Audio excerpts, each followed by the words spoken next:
Unit 5 of AP World History. For this project, I'm going to be discussing industrialization, the rise of empires, the fall of empires, industrialization, capitalism, socialism, everything that had to do with that. Let's start out by talking about the two countries that benefited most from the Industrial Revolution. That will be the United States and Great Britain. It all started out in Great Britain, where they needed the stuff like steam engines or cotton gins to remain the world power that they were. And of course, this idea of industrialization, like almost everything, it spread to the U.S. Cash crop agriculture was a direct result of the Industrial Revolution. This is where agricultural production on a large scale is open for the market rather than for consumption. Of course, we cannot forget that during this time period, socialism and capitalism were head-to-head constantly. Socialist ideals had arose ever since Karl Marx and Frederick Engels wrote the Communist Manifesto. Of course, America being America did not fall into this pit of self-destruction, but rather stayed smart and capitalist. To be a capitalist nation, you would have to be open to the idea of international trade. This is where the great Commodore Matthew Perry comes in.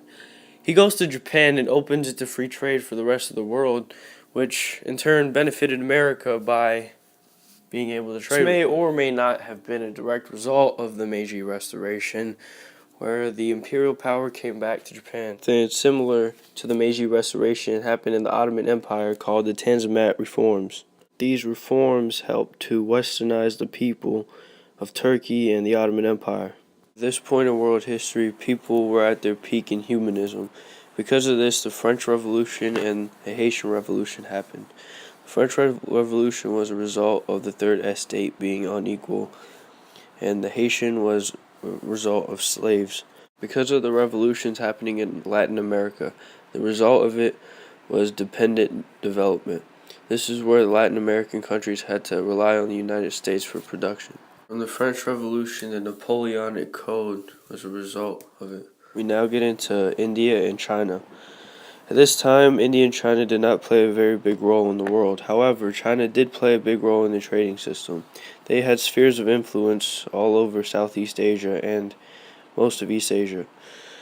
India did not do much because they were controlled by the British Raj, so they didn't have opportunities. Similar to the British control over India, we now get into the most important part of this period, which is the colonization of Africa. The colonization has some positive and negative effects on Africa. The positives is Cecil Rhodes, who was a British imperialist who made his fortune off of diamond mining. With his fortune, he increased the industrialization that happened in Africa and made a jump start for it. Another positive was David Livingstone, who was a British missionary that went into the heart of Africa to explore it. He started the exploration movement for Africa. We now get into some of the negatives of the colonization of Africa. The first is definitely King Leopold of Belgium. He was a king that forced the Congolese people to work for him and worked them in really harsh conditions.